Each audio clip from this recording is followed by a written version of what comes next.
కొంచెం మగ్గనివ్వాలి కాబట్టి కొంచెం ఉప్పు అది వేసి మగ్గనిస్తున్నాం. మేము కల్లుప్పు వాడతాం ఫ్రెండ్స్ ఇక్కడ. ఇంకో పక్క ఇంకా రొయ్యలు మగ్గుతున్నాయి, నీరు బయటికి రావాలి కదా. అట్టి కొంచెం పసుపు వేస్తున్నారు ఇప్పుడు మళ్ళీ.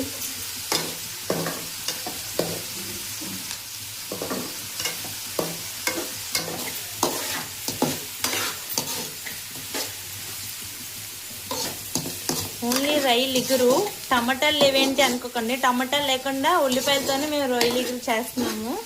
ఉల్లిపాయలు, పచ్చిమిర్చి, కొత్తిమీర అన్నితో. ఇక్కడ ఇంకా రొయ్యలు మగ్గుతున్నాయి. రొయ్యలన్నీ ఆయించేస్తాం. ఇప్పుడు ఇందులో వేసి ఫ్రై చేసుకుంటున్నాం. రొయ్యలన్నీ చక్కగా ఫ్రై అయిపోయినాయి. ఇప్పుడు ఇంగ్రీడియంట్స్ చెప్తాను మీకు, చూడండి. కల్లుప్పు, కారం, మసాలా పొడి, పసుపు, అల్లం వెల్లుల్లి పేస్ట్, ధనియాల పొడి, కొత్తిమీర. ఇప్పుడు ఫస్ట్ అతి అల్లం వెల్లుల్లి పేస్ట్ వేస్తున్నారు. అతి విజయవాడ స్టైల్లో చేస్తున్నారు అనమాట. తర్వాత పసుపు వేసి ఒకసారి కలుపుకోవాలి.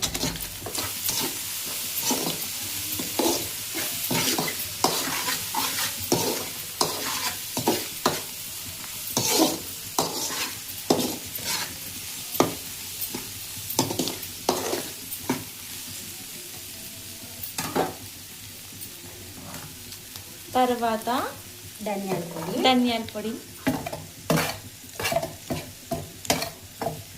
ఉప్పు, కల్లుప్పు వేస్తున్నాం, ఉప్పు, కారం,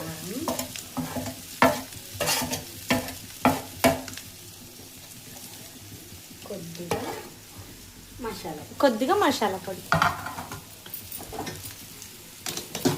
బాగా కలుపుకోవాలి. అది ఇది అంతా విజయవాడ స్టైల్ అనమాట, ఎందుకంటే విజయవాడ కాబట్టి.